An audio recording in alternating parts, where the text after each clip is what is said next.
Hidup Anda adalah cerminan dari pikiran Anda. Jika Anda mengubah pemikiran Anda akan mengubah hidup Anda. Menurut data, sekitar 85% orang mengalami perjuangan dengan harga diri yang rendah, yang seringkali terkait dengan pembicaraan negatif yang mereka lakukan terhadap diri sendiri. Ini adalah angka yang cukup besar dan dapat menghambat kemajuan kita dalam hidup. Hari ini kita akan membahas bagaimana membunuh pikiran negatif. Ini bukan hanya tentang membungkam kritik batin, tetapi juga tentang berhutang kepada diri kita sendiri untuk menjalani hidup yang lebih memuaskan. Dengan sikap yang tabah, kita dapat menemukan pemahaman mendalam bahwa pikiran kita bukan hanya bisikan di dalam kepala, melainkan suara yang dapat menentukan kebahagiaan atau penderitaan kita. Kebijaksanaan yang tabah mengajarkan kita bahwa meskipun dunia tidak selalu mengikut kehendak kita, persepsi kita terhadap dunia tersebut sepenuhnya tergantung pada diri kita sendiri. Para pemikir Stoik bukan hanya filsuf kuno, tetapi juga pejuang mental yang hebat, berjuang melawan tirani pikiran dan emosi yang tidak terkendali dengan rasionalitas dan ketenangan batin. Hari ini saya ingin memandu Anda memahami dampak pikiran negatif dan menjelajahi strategi praktis untuk melawannya. Kita akan belajar bagaimana memanfaatkan kekuatan pikiran kita untuk membangun kehidupan yang bebas dari rantai negatif, tetapi didorong oleh kebajikan seperti kebijaksanaan, keberanian, keadilan, dan moderasi. Jika Anda skeptis, saya mendorong Anda untuk tetap bersama saya. Ini mungkin menantang beberapa keyakinan Anda yang terdalam, tetapi juga bisa membuka pintu menuju pertumbuhan pribadi yang baru. Sebelum kita mulai, saya mengundang Anda untuk membagikan video ini dengan orang lain yang sedang dalam perjalanan pertumbuhan pribadi dan eksplorasi filosofis mereka sendiri. Jika Anda menghargai wawasan yang kami jelajahi di sini dan ingin mendukung perjalanan kami menuju ketabahan, silakan tekan tombol berlangganan dan subscribe channel ini.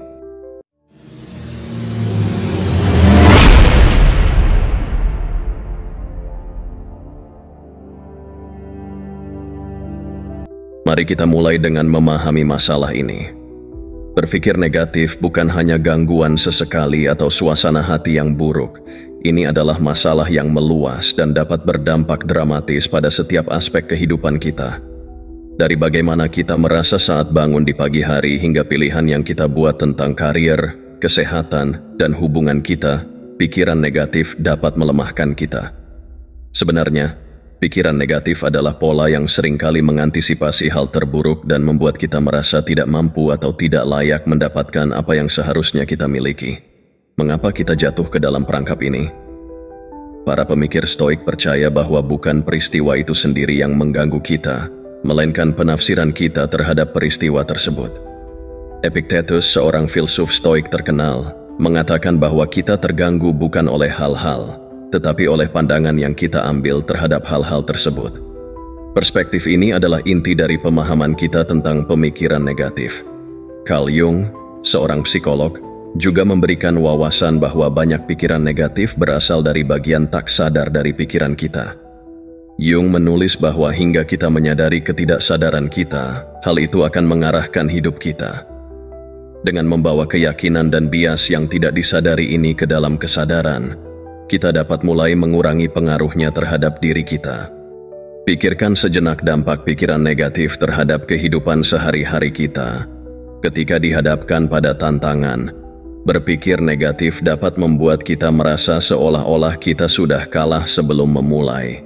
Ini dapat mencegah kita mengambil tindakan yang dapat membawa kesuksesan, seperti mendayung perahu tetapi tetap berlabuh di pantai. Ketabahan mengajarkan kita untuk menelaah pikiran kita secara kritis dan logis, mempertanyakan keabsahan asumsi-asumsi negatif ini. Marcus Aurelius dalam meditasinya mendorong kita untuk merefleksikan pikiran-pikiran kita dengan cermat dan mengabaikan pikiran-pikiran yang tidak rasional atau tidak membantu.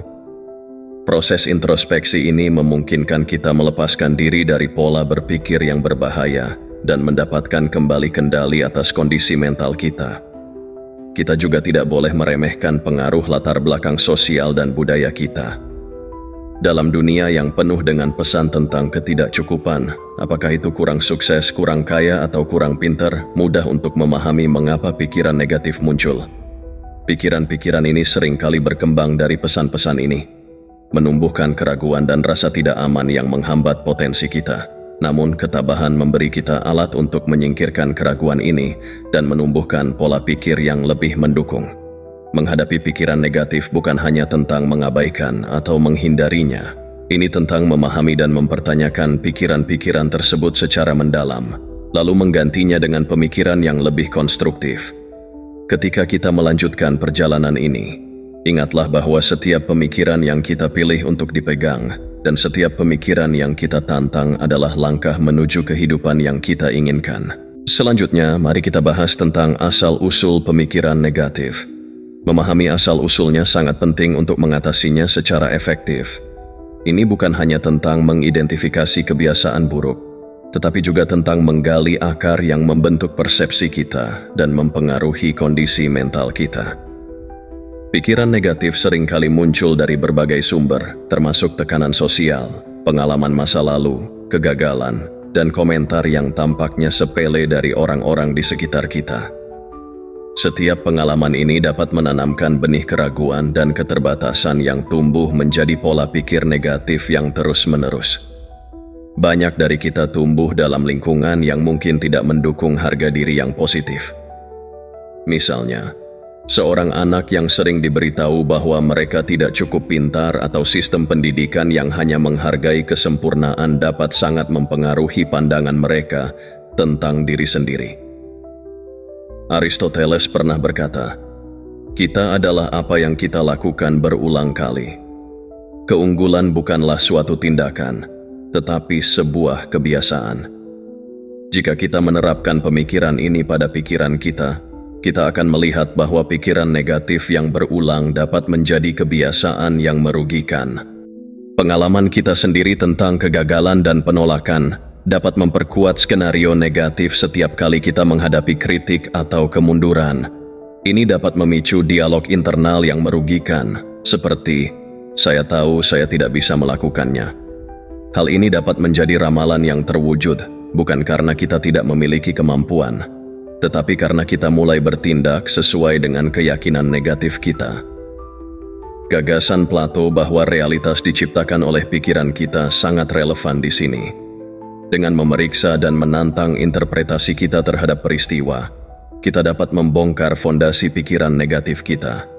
Rasa takut juga memainkan peran penting dalam menumbuhkan pikiran negatif. Ketakutan adalah mekanisme perlindungan alami yang seringkali berputar menjadi kekhawatiran atau kecemasan berlebihan yang mengaburkan penilaian rasional kita.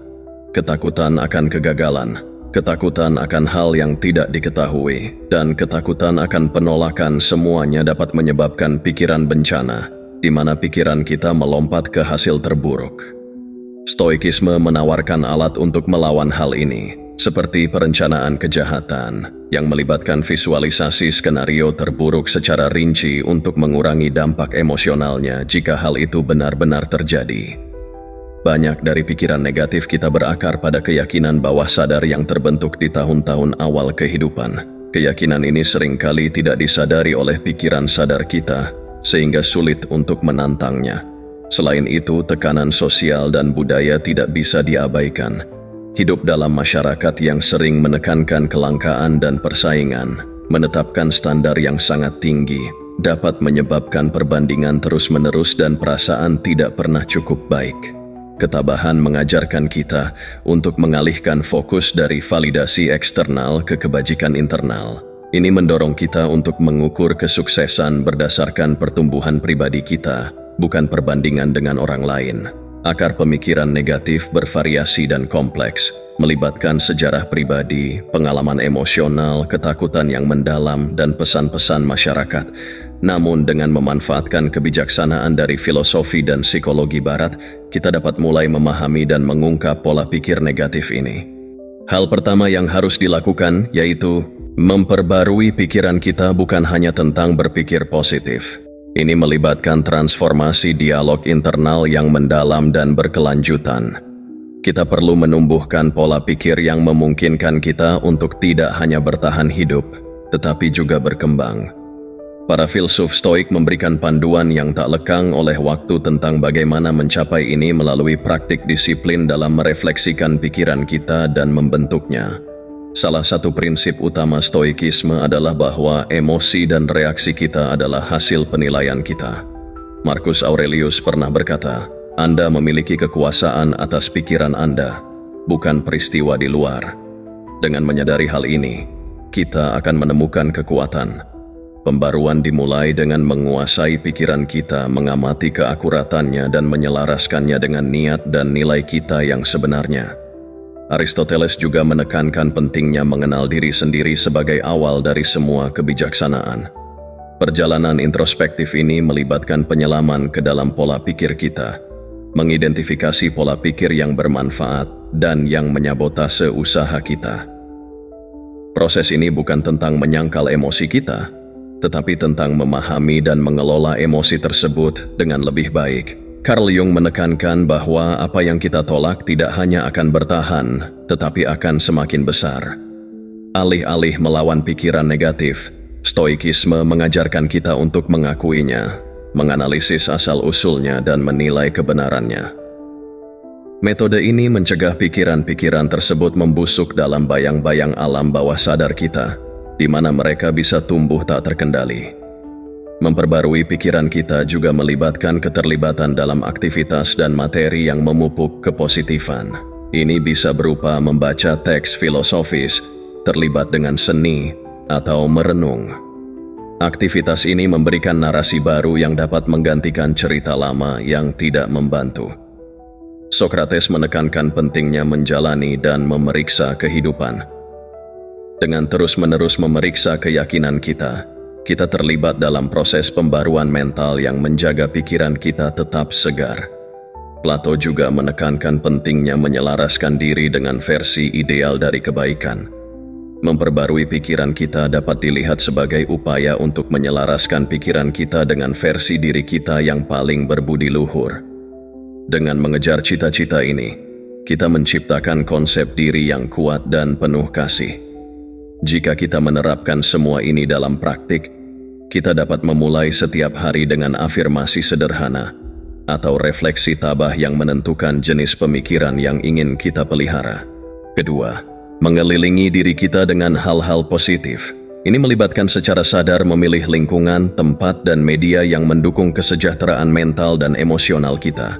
Seneca menyarankan agar kita bergaul dengan orang-orang yang akan memperbaiki diri kita. Aristoteles juga membahas pentingnya perusahaan yang kita jaga, membedakan antara persahabatan yang berguna, menyenangkan, dan yang berbasis pada kebaikan. Alegori Plato mengajarkan kita tentang dampak lingkungan kita terhadap persepsi kita tentang kenyataan. Mereka yang tinggal di dalam gua percaya bahwa bayangan yang mereka lihat adalah kenyataan. Ketika salah satu dari mereka melarikan diri dan melihat dunia luar, mereka menyadari keterbatasan pemahaman mereka. Metafora ini menggambarkan bagaimana memperluas lingkungan kita untuk memasukkan pengaruh positif dapat mengubah perspektif kita. Carl Jung juga berbicara tentang pentingnya mengelilingi diri kita dengan hal-hal positif. Ia berpendapat bahwa jiwa kita dipengaruhi oleh ingatan dan gagasan bersama yang membentuk ketidaksadaran kolektif. Dengan memilih lingkungan yang mendukung, kita dapat memengaruhi narasi pribadi kita dan beralih dari archetype yang menekankan ketakutan menjadi archetype yang mewujudkan kekuatan. Mengelilingi diri kita dengan hal-hal positif berarti lebih dari sekadar berada di sekitar orang-orang yang ceria. Ini melibatkan keterlibatan dengan konten dan aktivitas yang memperkuat filosofi dan tujuan hidup kita. Ini juga mencakup menciptakan lingkungan di rumah dan tempat kerja yang mencerminkan nilai-nilai yang kita kagumi. Ketiga, pentingnya ketepatan dan dampak kata-kata. Prinsip Stoik tentang kekuatan kata-kata menekankan bahwa tidak hanya tindakan kita yang mencerminkan kebajikan kita, tetapi juga ucapan kita. Kata-kata memiliki kekuatan untuk membangun atau meruntuhkan. Marcus Aurelius sering merefleksikan bagaimana cara berkomunikasi yang jujur dan efektif. Dengan menyelaraskan ucapan kita dengan kebajikan, kita memperkuat praktik tabah kita dan memperluas pengaruhnya. Aristoteles juga memberikan kontribusi pada pemahaman ini dengan konsep etos, pathos, dan logos yang menyoroti kekuatan persuasif dari ucapan. Cara kita berbicara tidak hanya menyampaikan informasi, tetapi juga membujuk dan membentuk dunia di sekitar kita. Dialog-dialog Sokrates menunjukkan betapa pentingnya ketepatan dan dampak kata-kata. Kekuatan kata-kata juga berperan dalam dialog internal kita. Pembicaraan negatif dengan diri sendiri bisa sangat merusak, sementara pembicaraan positif dapat memberdayakan kita. Terlibat dalam afirmasi positif, yang sering direkomendasikan dalam terapi perilaku kognitif, sejalan dengan latihan stoik. Ini bukan tentang menipu diri sendiri, tetapi tentang memperkuat kekuatan dan ketahanan berdasarkan pemahaman kita tentang kendali dan kebajikan. Kekuatan kata-kata dalam ketabahan tidak hanya bersifat teoritis, tetapi juga praktis. Ini mencakup dialog kita dengan orang lain, monolog internal kita, dan interaksi kita dengan budaya yang lebih luas. Setiap kata yang kita pilih memiliki bobot, baik untuk membangun maupun menghancurkan. Terima kasih telah bergabung dengan kami dalam perjalanan yang mendalam ini melalui kedalaman filosofi Stoik. Ingatlah bahwa kata-kata yang kita pilih dan tindakan yang kita ambil membentuk jalan menuju kehidupan yang dijalani dengan kebajikan dan tujuan. Saat Anda melanjutkan perjalanan ini, biarkan kebijaksanaan Stoik memandu jalan Anda, mengubah setiap tantangan menjadi peluang untuk berkembang. Jika Anda merasa diskusi hari ini bermanfaat, saya mengundang Anda untuk menonton video kami berikutnya yang mengeksplorasi pendekatan Stoik untuk mengatasi kesulitan. Terima kasih telah menjadi bagian dari komunitas kami, di mana kita membangun pengetahuan dan kebijaksanaan bersama.